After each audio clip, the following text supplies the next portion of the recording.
Just got off the plane last night. I want to tell you about what I did yesterday, conversations I had.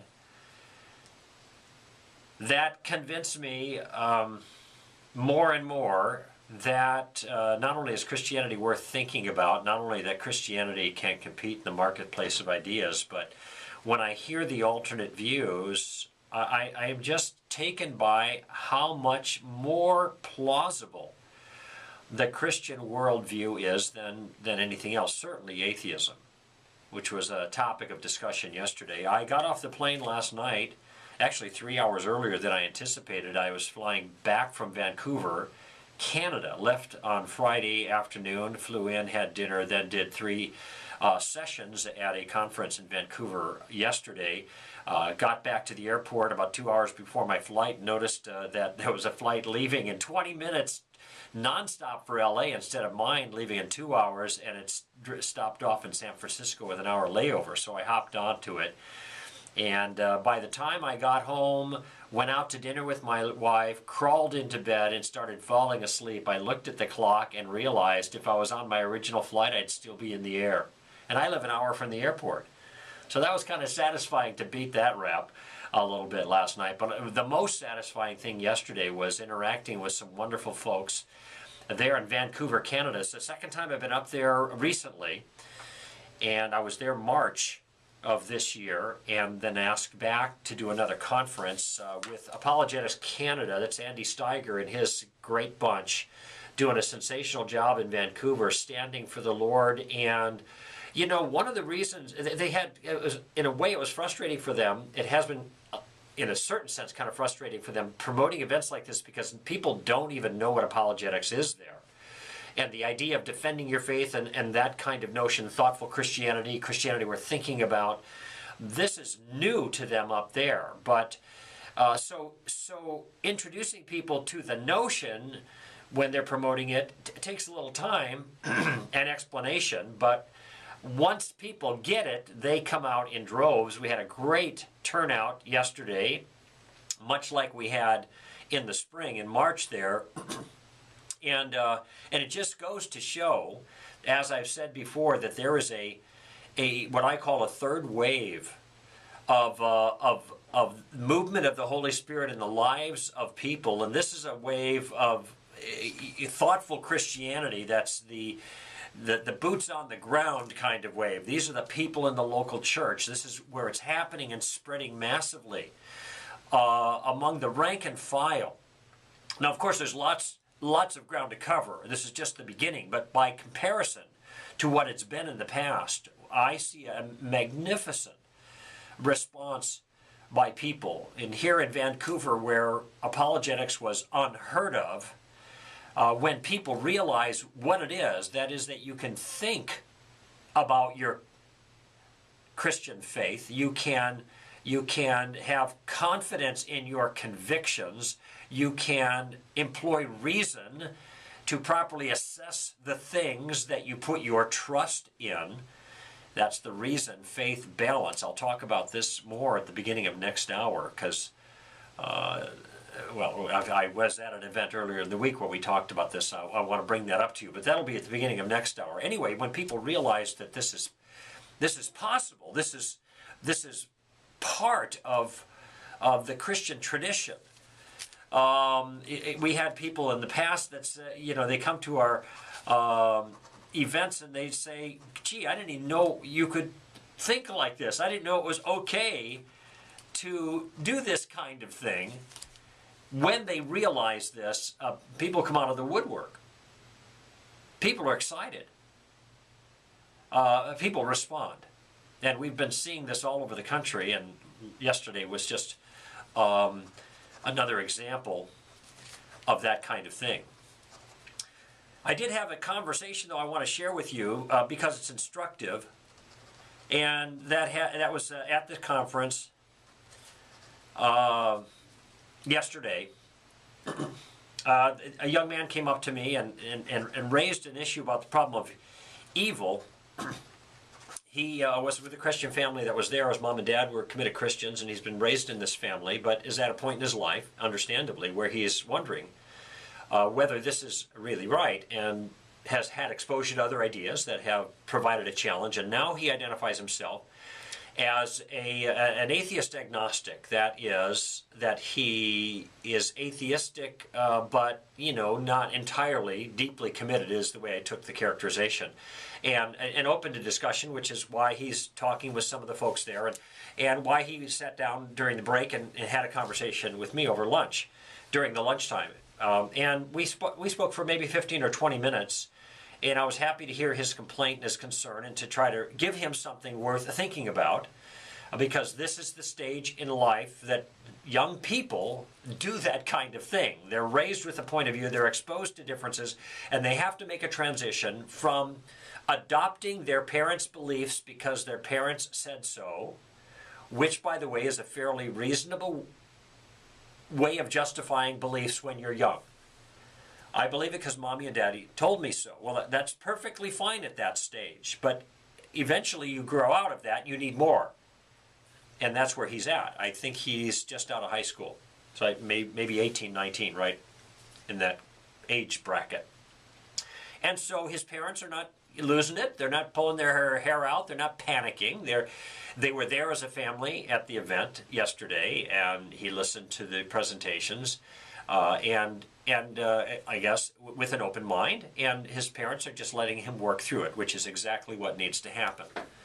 And as Josh McDowell said to his son Sean, when Sean raised questions like this to his own dad, Josh said, well, I'm glad you're struggling with this, and this is a good sign because it shows you care about truth.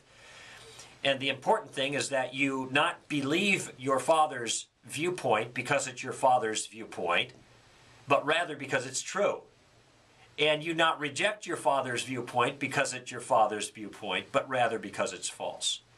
And so Josh gave Sean the space to work through these issues, and as a result, Sean is one of the brightest voices, if you will, in the area of Christian apologetics today. A fabulous individual and a fine thinker and communicator as well. We worked on many things together. And so here is a young man going through this, and he has some questions, and so he raises, initially at least, the question of the problem of evil or some form of it that gets us into the discussion. And this is one of the things that has given him pause with regards to the Christian worldview. Now, I can't remember exactly how this happened, but we didn't stay on that problem for long. We came back to it later, but something else happened. And I think he was mentioning that this gave him pause, but then he offered his own kind of thesis. And what he said was this. He said that I think that there are better arguments for atheism than for theism, and that naturalism is a better explanation for things. Now, I appreciated that he made his point, or he expressed his own conviction so clearly. It was beneficial for me because now I was aware of exactly where he was, and to some degree, at least in principle, why he was there. He thought the arguments were better, and these were his words. The arguments for atheism are better, and naturalism provides a better explanation for the way things are. Now, just to bring you up to speed, naturalism is a metaphysical view. It is a worldview. Metaphysical views are views that tell you what's real. What is the nature of reality? And naturalism is kind of, its synonym is physicalism, I guess you could say, though they're a little different. They amount to the same thing for our purposes. That the only thing that exists is the physical world that is governed by natural law. Largely the laws of physics and chemistry. That the naturalism is the governance by natural law. Physicalism is the nature of things. Physical things exist. So where our worldview starts out, in the beginning, God, their view starts out in the beginning, the particles and natural law. And so everything that happens to the particles can be explained ultimately with reference to natural law and nothing else, plus nothing. So he thinks that there's powerful explanatory power in naturalism. Now I have a sense of what he's talking about. But I took a second just to, in a sense, repeat back to him his view, so I was sure I had it clear, though I added another word for clarification. I said, so what you're saying then is that naturalism and atheism are more plausible to you, all things considered. Now, of course, that's what he meant by better arguments for. It just seems, pardon me, more reasonable, more plausible. It just seems like this is a better explanation. Fine, okay, that's great. I just want to nail that down, just bring that up, as it were. Make it real clear that this is what your case is. All right, now I understand that. What comes next? If you were in that situation, what would come next for you? Now, this should come immediately to mind for those of you who have been around SDR for a while. I was certainly willing to entertain that point of view as far as it went. But he made a claim, didn't he? And his claim was that atheism has better reasons in favor of it than does theism. So I asked a simple question. All right, I'm waiting. What are the? Tell me what your arguments for atheism are. Notice that little sounds of silence there? This is what I confronted. Because he paused for a moment and he's thinking. I only know, friends, of one argument for atheism. I know that atheism really, more or less, is the default position of people who don't think there are good reasons for theism. But they don't give reasons for atheism proper. The only one that I know for atheism proper is the deductive argument from the problem of evil, because that argument says that atheism must be false in virtue of internal contradiction. Now, I don't think that argument goes through, but at least it is an argument in favor of atheism. I know of no other arguments in favor of atheism.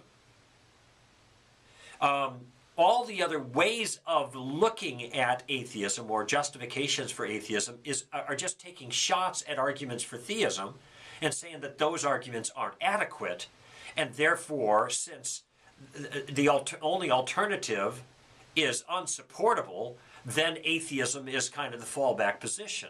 And this is the direction he went. But notice that he said to me the arguments for atheism were better, and when I asked him, great, very in a cordial conversation, it wasn't a sticking him with anything. So, okay, I'm interested to hear your arguments for atheism. He did not give any. He didn't even pursue the deductive problem of evil at that point. He just simply said this.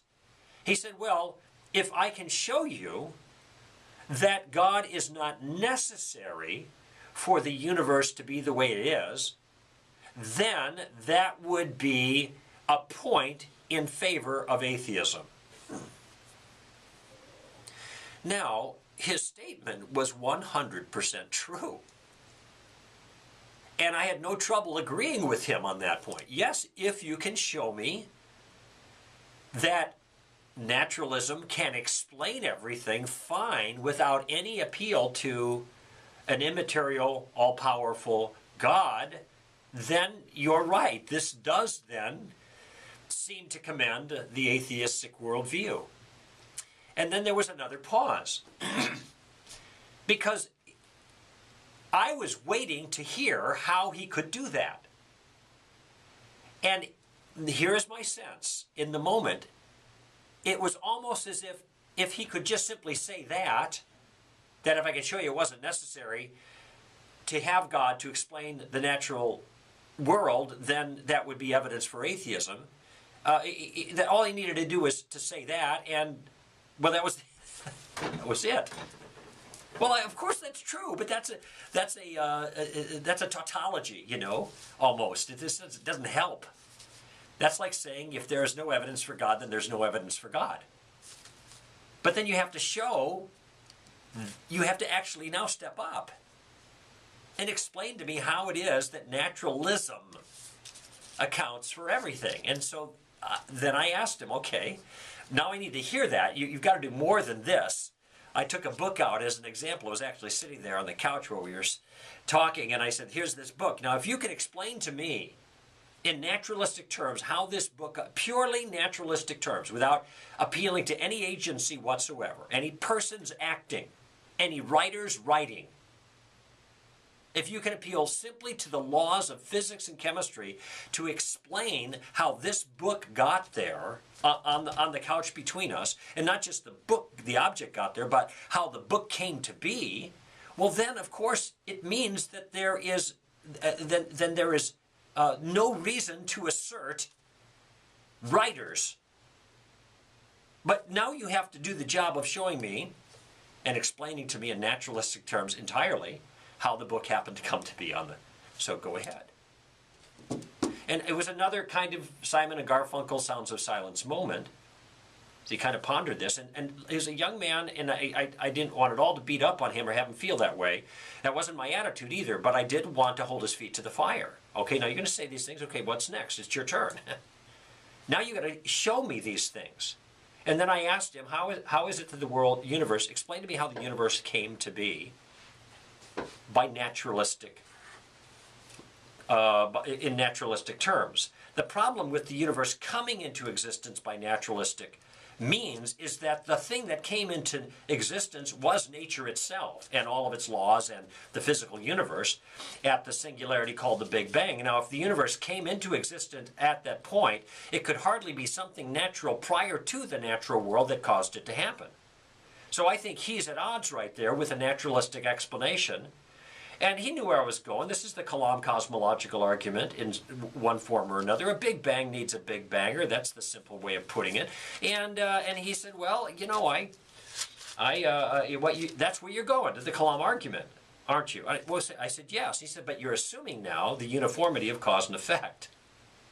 That is, that all effects require causes adequate to the effect. You're assuming that, Greg. Yes, I am. And why not? Is that an illicit assumption here? Since our universal experience is that all effects have causes, since the entire scientific enterprise depends upon the uniformity of cause and effect, is it unreasonable for me to expect it to play a part even at the Big Bang? Because if you think about it, cause and effect isn't just about physical things.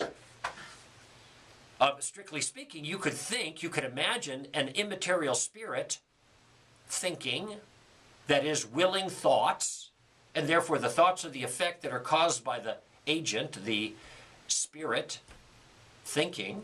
So cause and effect seems to work even in the immaterial realm. I have no reason to think that it's locked in here. So he's identifying an assumption I'm making as if the assumption were a liability of my argument, but of course it's not at all. It's an entirely reasonable assumption. It's was one of the tools that I have to help assess my environment, my world, and figure it out. So why not use it here, especially since my experience with cause and effect knows no exceptions. And he said, well, how do you have a cause before time? And I talked about this a couple of weeks ago because Stephen Hawking has raised this objection. And my response is that if you say can't be any causes before time, you're assuming physicalism, the point of view that's in question. Because even though there is physical time that starts at the Big Bang, this doesn't mean that there can't be any metaphysical time before the Big Bang. And I talked about this at length a few months ago, so you can check it out on our website if you want to listen to that podcast. So I'm not going to go into the details here, but simply put, there's no reason why there can't be metaphysical time before physical time, in which a cause happens, of which the effect is the universe. So this doesn't help you. The only way you can invoke this against me is if you assume your view that's circular. And he saw that right away. And this is my hat tips to him because he was willing to, see the reasonableness of my responses. But I did mention one other thing, because his point of view was he wants to opt for a naturalistic explanation because he thinks it's adequate, when he hasn't given me a naturalistic explanation for the beginning of all things, and indeed is incapable of doing so. And then I said to him, you cannot even explain to me through the laws of physics and chemistry how you happen to be talking to me right now. He says, what do you mean? I said, I know you can explain muscular movements and chemistry and all of that other stuff about the act of talking, but think about it. Just a few moments ago, you were sitting there still listening.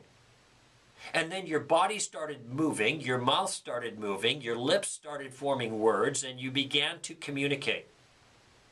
From a position of stillness, you started moving. Now, the laws of physics say that objects at rest tend to stay at rest unless moved upon by an outside source. So what is the outside force, rather, that began moving your lips?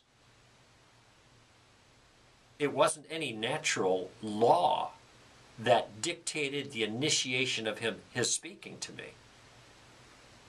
He did that. He chose to communicate. He's not just a domino, one of millions falling in sequence by natural law. No, he initiated that. So his system cannot even make sense of the agency that gets his mouth moving in having a conversation with me. I believe in natural laws. I just don't think they're capable of explaining everything, because I believe that there are agents, individual persons who make choices that can begin chains of events and can stop chains of events. And those persons are not subject in the same way as other physical things to natural law. So now we have a situation. His view, which he says can be explained best by naturalism, when it turns out that naturalism can't even explain the ordinary events of everyday life, many of them. My appeal is to cause and effect, which he faults me for assuming, yet there are no known clear cases where cause and effect isn't the issue. And by the way, if you're thinking about, well, quantum mechanics, well, let's just say it's a highly contested area. Certainly not clear to me that you have effects without causes even in quantum mechanics. In fact, all of our experience should mitigate against that. Just because we don't know what the cause is doesn't mean there wasn't a cause. Doesn't mean the event wasn't uncaused. Was uncaused, rather. In any event, you see the flow of thinking here. And what I ended up with at the end of the conversation, and let him have the last word, moved on to my lunch, and here's what I'm thinking. I'm thinking that went pretty well. And what I mean by that is not that I aced him, not that I stuck him, not that I got a notch in my spiritual belt, but that he raised objections and offered alternatives. And as I looked, I think in a fair-minded way, at the alternatives that laid themselves out, I was well within my rights to trust in the uniformity of cause and effect, which implies then, I should say it dictates that there was some cause to the universe that was outside of the universe, therefore naturalism is defeated on its face. And yet what he countered with was another assumption, the assumption of naturalism, which is the very thing at issue, which naturalism isn't even capable of explaining how he happened to be talking with me that day. And I walked away from that feeling, we got a pretty good case here. We're on solid ground. Because remember, his claim was that his view was more plausible. It wasn't just that it was possible. It was a better answer to the questions than ours. Really.